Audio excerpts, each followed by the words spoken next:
Terrible news to report at this time, Maoist Rebel News fans. According to the government in Mexico, it will now begin conducting exercises and trade for information and tactics with the Israeli government to battle the Zapatistas.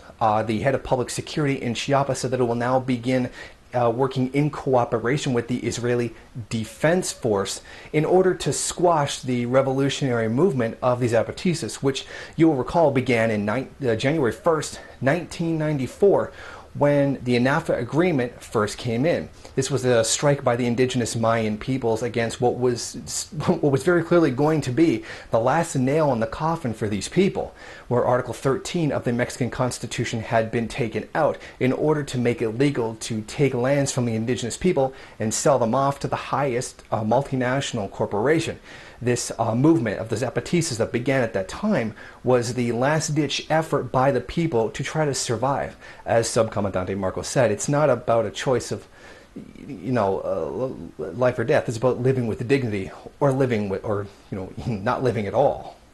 What the Mexican media has been calling for is stability in the region, meaning they want to put down the hostilities that are going on between the Mexican government and the Zapatistas. As the Zapatistas are trying to survive, the ruling class within the country, and certainly within the U.S. and other imperialist powers, they want to suppress what's going on right now in order to create a more stable environment for investment.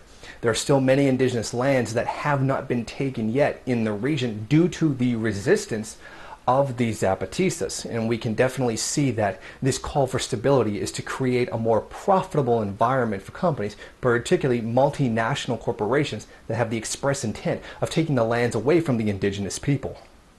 We can definitely see the class nature of what's taking place right now. The indigenous people, as the lowest rung on the ladder inside of Mexico, are standing in the way of further capitalist development.